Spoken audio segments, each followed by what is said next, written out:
جو اس وقت ایک بل کا چرچا ہے، تو یہ بل کوئی پہلی دفعہ تو نہیں آیا، کوئی پہلی دفعہ تو نہیں آیا۔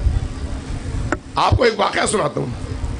امویوں نے جتنا ظلم اہل البیت پر کیا، امویوں کے اس ظلم کا تسلسل عباسیوں کے دور میں تھا، لہذا امویوں سے بعض مورخین کے مطابق عباسیوں نے زیادہ بڑا ظلم کیا ہے، زیادہ بڑا ظلم، یہاں تک کہ مہدی عباسی کے دور میں امام حسین علیہ السلام کی قبر اطہر ایک بار نہیں، دو بار نہیں، تین بار نہیں، چار بار نہیں، 5 بار نہیں، 17 بار ڈھائی گئی۔ کتنے بار؟ 17 بار۔ اور صرف ڈھائی نہیں گئی، بلکہ فرات کے پانی کے سامنے بند باندھ کر اس کا رخ قبر شہداء اور قبر حسین کی طرف کر کے ارد گرد مٹی کی فصیلیں کھڑی کر دی گئیں تاکہ وہ قبور پانی کے اندر گم ہو جائیں، اور کسی کو اجازت نہیں تھی کہ وہ ان قبور کی زیارت کے لیے آئیں۔ لیکن مہدی عباسی گیا، متوکل گیا، اموی گئے، عباسی گئے، حسین آج بھی ہر شریف ماں کے بیٹے کے سینے میں زندہ ہے۔ حسین زندہ ہے، حسین زندہ ہے۔ حسین کا نام کوئی نہیں مٹا سکتا، کوئی نہیں مٹا سکتا۔ یہ یاد رکھیے، اس طرح کے بلز یہ کوئی پہلی بات نہیں ہے، پہلی دفعہ نہیں ہے، لیکن ہمیں افسوس ہوتا ہے پاکستان کے اس نظام پر۔ بل پیش کرنے والا کون ہے؟ آج سے تقریباً 30 سال پہلے پاکستان کے ایک دہشت گرد، تکفیری اور قاتل جماعت کا سربراہ، اس کا بل ہے۔ اور اس زمانے میں تمام اسمبلی ممبرز نے، ان میں دیوبندی بھی تھے، اہل حدیث بھی تھے، شیعہ بھی تھے، بریلوی بھی تھے، سب نے یکزباں ہو کر اس بل کو جوتے کی نوک پر رکھا اور اس کو ریجیکٹ کر دیا۔ لیکن آج جو بل پیش کرتا ہے اس کا تعلق ایک سیاسی اور مذہبی جماعت سے ہے، اور پیچھے وہی تکفیری فکر ہے، بل وہی ہے، بل میں کوئی فرق نہیں ہے، بل وہی ہے، لیکن وہ خود کہتا ہے کہ میری خواہش تھی کہ میں چھپ کر اس طرح سے پیش کروں کہ کسی کو پتہ نہ چلے اور بل منظور ہو جائے۔ تو اس کا مطلب ہے تم چور ہو، چور چھپ کر کرتا ہے، بہادر انسان کبھی بھی چھپ کر نہ وار کرتا ہے نہ بات کرتا ہے۔ جو شجاع ہوتا ہے وہ میدان میں آ کر شجاعت دکھاتا ہے، جس کے پاس دلیل ہوتی ہے وہ میدان میں آ کر دلیل سناتا ہے، جس کے پاس منطق ہوتی ہے وہ منطق پیش کر کے دوسروں کو قائل کرنے کی کوشش کرتا ہے۔ تمہارا چھپ کر بل پیش کرنا بتاتا ہے کہ تم خود بھی چور ہو اور تمہارا ساتھ دینے والے بھی چور ہیں۔ دوسری بات، جب قومی اسمبلی میں بل پاس ہوتا ہے تو 400 ممبران میں سے ٹوٹل 8 ممبر اور 8 ممبر اس کو پاس کر دیتے ہیں، اور 25 کروڑ عوام کو اس کے شکنجے میں لانے کی کوشش کرتے ہیں۔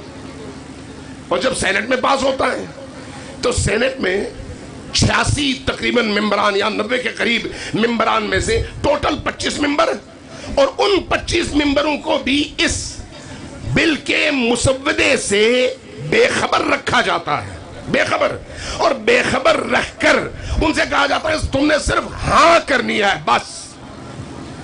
تو بھئی ایسی کون سی قیامت آئی تھی کہ آپ کسی کو پڑھائے بغیر اس بل کو منظور کروائیں؟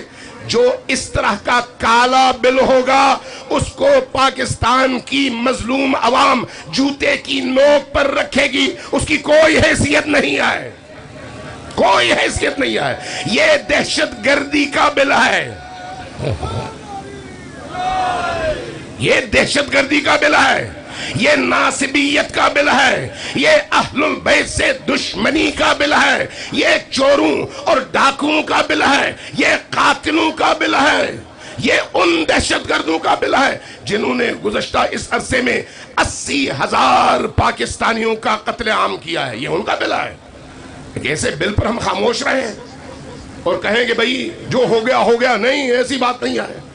پاکستان کا آخری بچہ بھی اس بل کے حوالے سے آواز بلند کرتا رہے گا اور کبھی بھی سرنڈر نہیں کرے گا، تسلیم نہیں کرے گا، اس لیے کہ یہ ہماری آزادی پر ڈاکہ ہے، یہ آزادی پر ڈاکہ ہے۔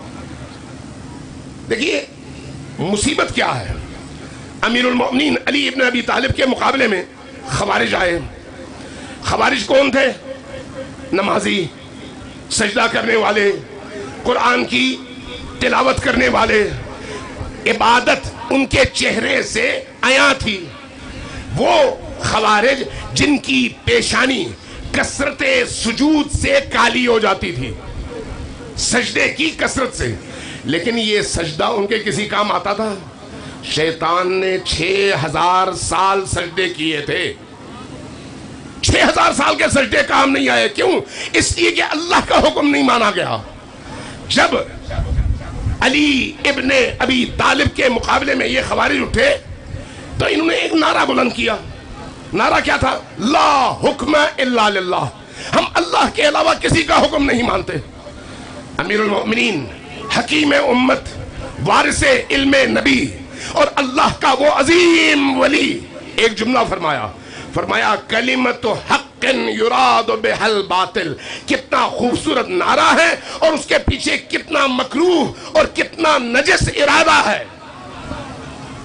نعرہ لا حکم الا اللہ، ہم اللہ کے علاوہ کسی کی نہیں مانتے، بہت خوبصورت نعرہ، لیکن پیچھے ارادہ اتنا ہی سیاہ، اتنا ہی نجس۔ آج بل پیش کرنے والوں نے اہل البیت کے پاکیزہ نام اور صحابہ کرام کے نام استعمال کیے، پاکیزہ نعرہ لگایا، لیکن پیچھے وہی خارجی ذہن ہے، وہی خارجی ذہن کہ ہم ان کی ناموس کی حفاظت کرنا چاہتے ہیں۔ اگر ان کی ناموس کی حفاظت کرنا چاہتے ہو تو پھر جن لوگوں نے اہل البیت کو ستایا ان کے بارے میں کہو کہ وہ جہنمی ہیں۔ جن لوگوں نے اہل البیت کو مدینہ بدر کیا ان کے بارے میں کہو کہ یہ اہل جہنم ہیں۔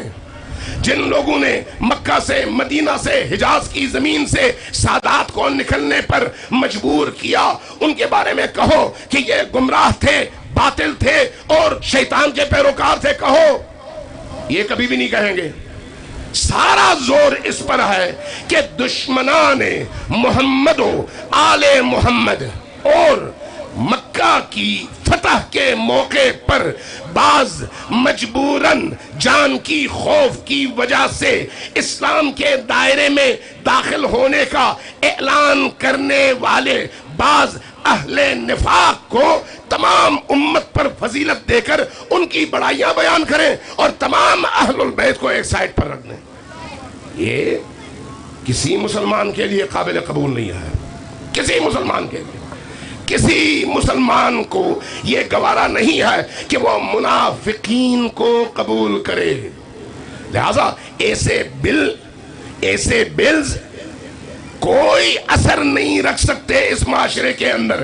یہ بل وہیں پر جائے گا جہاں سے آیا تھا، اس بل کی کوئی قیمت نہیں ہے، کوئی افادیت نہیں ہے، کوئی اثر نہیں ہے۔ اور جب تک ہماری یہ مائیں بہنیں موجود ہیں جن کے دلوں میں جذبہ زینبیہ ہے، جب تک ہمارے یہ جوان موجود ہیں جن کے اندر روح اکبری موجود ہے، جب تک ہمارے یہ بزرگ اور بوڑھے موجود ہیں جن کی داڑیاں سفید، کمر خمیدہ، لیکن عزم حبیب ابن مظاہر کی طرح سے جوان ہیں، تب تک کوئی کمپرومائز اہل البیت کی ناموس اور صحابہ کے تقدس پر کوئی کمپرومائز نہیں ہے، کوئی کمپرومائز نہیں ہے۔